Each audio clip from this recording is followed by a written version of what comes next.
those with the earthly hope have the honor of loyally supporting Christ's brothers. I remember telling a friend of mine once where I wasn't treated too well in this particular branch territory, and I said to my friend, well, it's not me they need to worry about, it's my big brother.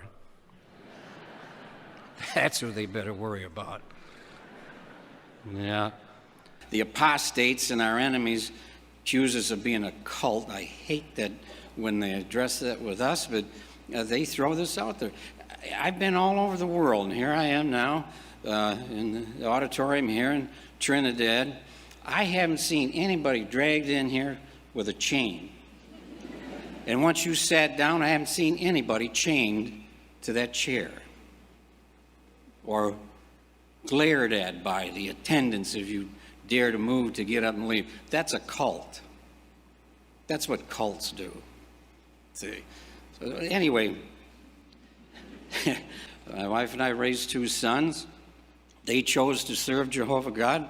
They make us look good. You have same-sex marriage. See, all these different ones that want to choose this other immoral lifestyle, and how dare you say anything about it, you judgmental individual. Who do you think you are?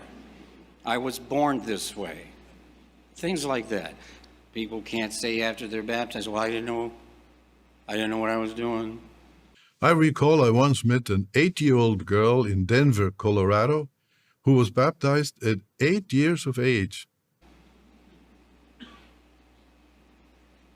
Elders say no, they were conscious when we talked to them and asked the questions. Nobody passed out. They weren't in a coma. This is what was considered. Jehovah's reasonable. Everybody's doing our best to imitate him and be reasonable. And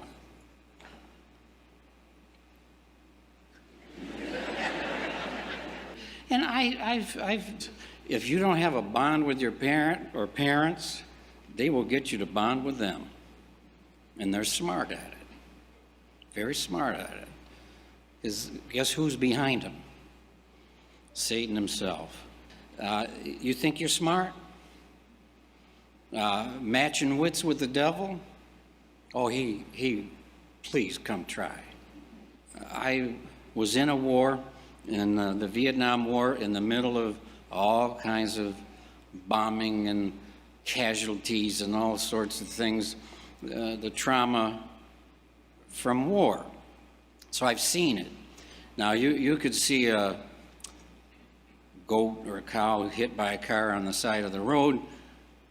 See humans like that. It's different. Because you can go to a supermarket, place where you're shopping for food, and look around. See, how many of them are going to make it? So it kind of slows you down and say, well, go ahead, they're going to act that way. So here in Trinidad, Tobago, Guyana, there'll be dead people everywhere. Oh, yeah. It's going to shake you up. You're probably going to be down on your knees. But that's what's coming. It's a reality. If they're still living under your roof and part of your family, you got to ask yourself, are they going to make it? Now, sometimes, as we've said, if they're a toddler and they're not at an age where Jehovah's going to hold them responsible, that'll be up to him. If you want to argue with God, go ahead. You're going to lose. How are spiritual families when it comes to dress and grooming? Boy, that gets personal, doesn't it? Guess what? The Bible principle rules. That's it. In this organization. And young men, they're wearing these tight suits. The suit jacket's tight, and then the pants are tight all the way down.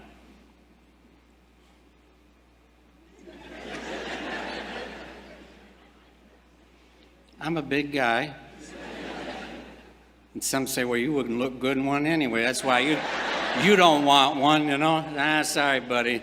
I would never disrespect my Heavenly Father and dress like that. No. What's this guy talking about?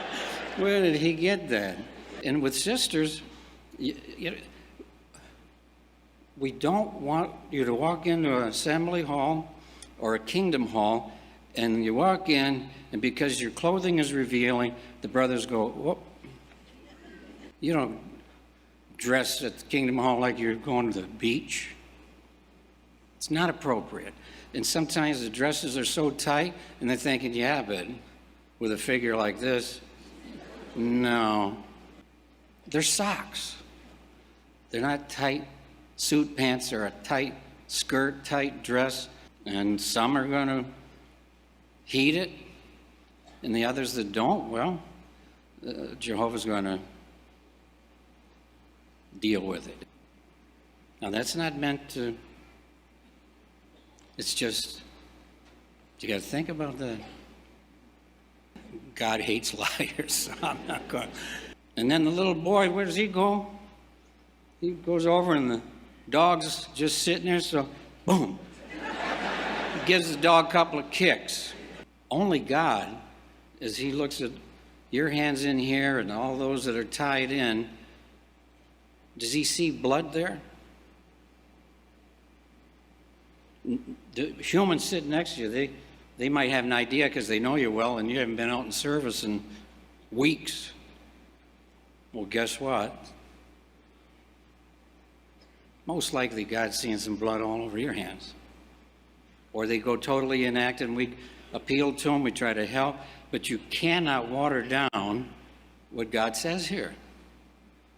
If your hands are not clean because you've been out warning, then they have blood on them, and you're going to lose your life.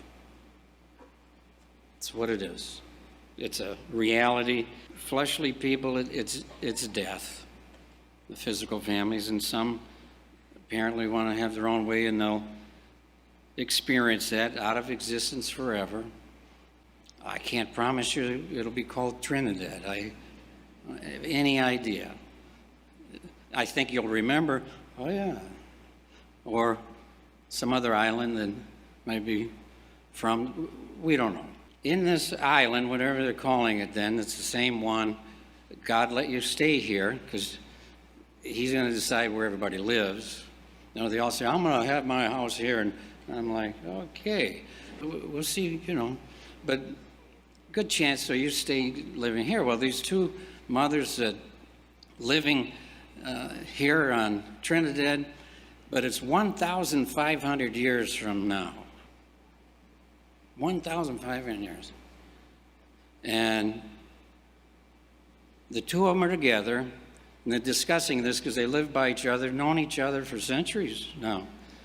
Whatever language it's going to be, can't guarantee it's going to be English, but they're talking to each other, and the one mother says to the other, I haven't thought about the last days of Satan's system for quite a while. Thank Jehovah that during those critical last days, we listened to him and obeyed him. Jehovah blesses obedience. This is a theocracy ruled by God, not a collection of man-made decisions. This is governed from heaven. That's a cult. That's what cults do. See? So anyway,